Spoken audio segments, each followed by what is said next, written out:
नमस्कार दोस्त। आज मैं बताऊंगा कि मैं आईबीएस और एंजाइटी से 100% कैसे क्योर हुआ दोस्त। इससे पहले मैं भगवान से प्रार्थना करता हूं कि आईबीएस और एंजाइटी से जितने भी बंदे पेशेंट सफ़र कर रहे हैं वो जल्द से जल्द ठीक हो जाए और अपना पुराना लाइफ स्टाइल जिए दोस्त। तो मैं आज बात करूंगा कि मैं एंजाइटी से मुझे आईबीएस क्रिएट हुआ और एंजाइटी और आईबीएस को मैंने कैसे 100% क्योर किया दोस्त। तो मैंने विटामिन B12 और D3 का डिफिशियंसी हो गया था आईबीएस के दौरान। तो मैंने आईबीएस का मेडिसिन चलाया साइकेट्रिस्ट वाला 9 मंथ। उसके बाद विटामिन B12 और D3 का मेडिसिन चलाया 3 महीने जब मैंने चलाया मेडिसिन तो वो मेरा जो जितना लेवल होना चाहिए विटामिन B12 और D3 का वो लेवल पूरा आ गया। तो मैंने मेडिसिन छोड़ दिया विटामिन B12 और D3 का, और साइकेट्रिस्ट का मेडिसिन मैंने कंटिन्यू रखा 9 महीने तक। उसी तरह मैं 100% क्योर हुआ हूँ दोस्त। और आपको साइकेट्रिस्ट का मेडिसिन अचानक से नहीं छोड़ना है, नहीं तो वो सारे सिम्टम्स दोबारा वापस आ जाएंगे दोस्त। और मैं आपको बता देता हूँ कि मुझे क्या क्या सिम्टम्स नज़र आते थे एंजाइटी डिप्रेशन आईबीएस के दौरान। तो मुझे सबसे पहला ना रात को नींद आता था दोस्त, ना दिन को नींद आता था। मैं 1 घंटा भी नहीं सो पाता था, ना रात को ना दिन को। लगता था सुसाइड कर लूँ, ऐसा ओवर थिंकिंग आता था माइंड में। बहुत सारे समस्या से झेल रहा था दोस्त। जैसे कि मेरे को गैस ज़्यादा बनता था, एसिडिटी ज़्यादा बनता था। उसके बाद कभी कभी कॉन्स्टिपेशन रहता था, आईबीएस जिसको बोलते हैं। कभी कभी डायरिया होता था, जिसको आईबीएस डायरिया बोलते हैं। और पेट में ऐंठन, मीठा मीठा दर्द, ये सभी चीज़ों से मैं सफ़र कर रहा था दोस्त। मुझे गैस्ट्रोलॉजिस्ट ने 2 साल मेरा करियर बर्बाद किया, समय बर्बाद किया। मेरा MRI करवाया, CT स्कैन करवाया, अल्ट्रासाउंड करवाया, LFT करवाया, सारा कोलोनोस्कोपी करवाया, एंडोस्कोपी करवाया, सारा रिपोर्ट नॉर्मल दोस्त।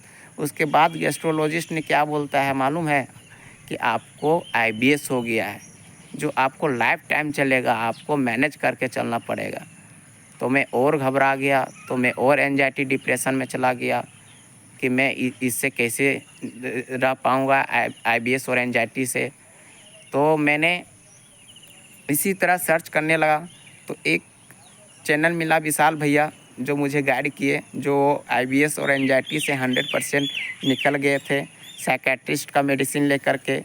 तो मैंने उनसे कांटेक्ट करके उन्होंने बोला कि आप एक अच्छे साइकेट्रिस्ट के पास जाइए जिनका रिव्यू अच्छा हो, और मेडिसिन को कंटिन्यू रखिए, और विटामिन B12 और D3 का टेस्ट ज़रूर करवाना। अगर डिफिशियंसी है तो ज़रूर उसे एक कैप्सूल दिन में खाना खाने के बाद लेना है। तो मैंने विटामिन B12 और D3 का टेस्ट करवाया, तो सच में मेरे बॉडी में डिफिशियंसी नज़र आया। क्योंकि क्या है ना दोस्त, विटामिन B12 और D3 हमारे बॉडी के लिए, हमारे नर्वस सिस्टम के लिए, हमारे ब्रेन के हेल्थ के लिए बहुत बड़ा रोल निभाता है दोस्त। अगर हमारे बॉडी में विटामिन B12 और D3 का अगर यदि डिफिशियंसी हो जाता है तो बहुत सारे सिम्टम्स नज़र आने लगते हैं दोस्त, जिनके कारण हमें और भी समस्या उत्पन्न हो जाता है, जिनके कारण हमें समझ में नहीं आता है कि मुझे क्या बीमारी हुआ है और मैं कहाँ जाऊँ, कहाँ नहीं जाऊँ, ये समझ में नहीं आता है। तो मैं आपको बता देता हूँ दोस्त, एंजाइटी और आईबीएस का जो बीमारी है वो कोई भी दुनिया का कोई भी रिपोर्ट में नहीं आएगा। जांच कितना भी करवा लो, आईबीएस और एंजाइटी का रिपोर्ट आज तक नहीं मिल पाया है, ना अब मिलेगा।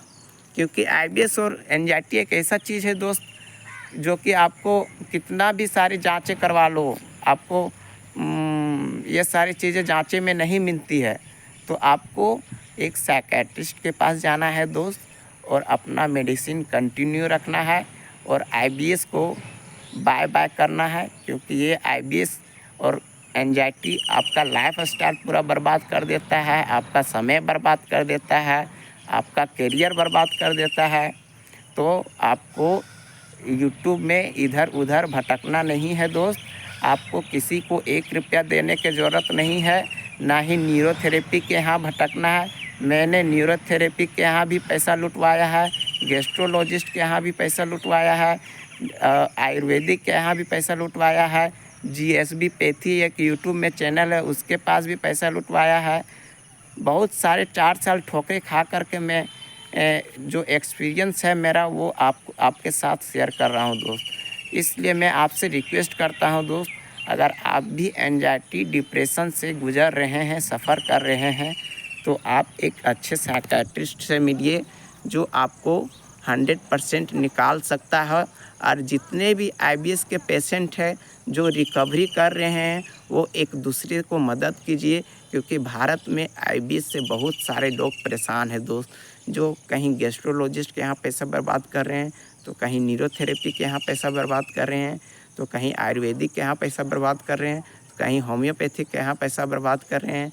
और उन्हें जो जो डॉक्टर बोल रहे हैं जांचें करवाने के लिए वो करवा रहे हैं। कभी CT स्कैन करवाते हैं एंजाइटी के पर्सन, तो कभी MRI करवाते हैं, तो कभी अल्ट्रासाउंड कराने के बोलते हैं तो अल्ट्रासाउंड करवाते हैं।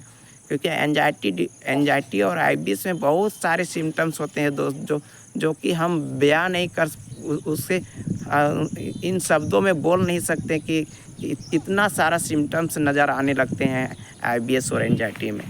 तो एंजाइटी के कारण ही हमारा IBS जो पेट का समस्या है वो क्रिएट होता है दोस्त। आप एक बात मान लेना कि एंजाइटी और डिप्रेशन में जितने भी बंदे होते हैं उनका सबसे पहला अगर कोई सिम्टम्स नज़र आता है तो पेट का सिम्टम्स नज़र आता है, जैसे कि ज़्यादा गैस बनना, एसिडिटी बनना, कॉन्स्टिपेशन रहना, डायरिया रहना, इन सभी चीज़ों से वे परेशान होने लगते हैं। तो जब उन्हें पता नहीं होता है कि ये बीमारी माइंड का है, दिमाग का है, तो वो क्या करते हैं, गैस्ट्रोलॉजिस्ट के यहाँ दिखाते रहते हैं, पैसा बर्बाद करते रहते हैं। और गैस्ट्रोलॉजिस्ट डॉक्टर भी ऐसे होते हैं कि आपको सही से बताते भी नहीं है कि आपको IBS है, जो कि आपको साइकियाट्रिस्ट का मेडिसिन लेकर के आप ठीक हो सकते हैं। आप गैस्ट्रोलॉजिस्ट का ट्रीटमेंट लेकर के आप ठीक नहीं हो सकते।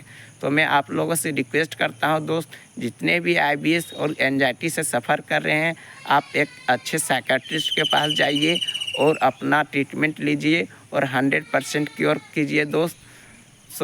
और जितने भी IBS और एंजाइटी से 100% क्योर हो रहे हैं वो एक दूसरे का मदद कीजिए और अपना जर्नी शेयर कीजिए। और यूट्यूब में एक चैनल बनाए IBS के नाम पर, और IBS के बारे में लोगों को अवेयरनेस फैलाएं, ताकि IBS के बारे में पता चल पाए कि IBS का 100% इलाज है दोस्त।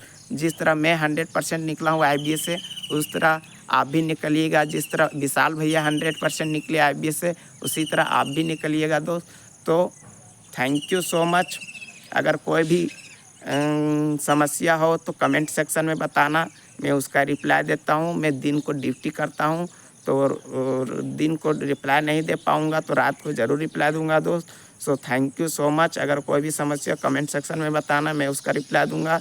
आज का वीडियो इतना ही दोस्त। Thank you so much. I love you.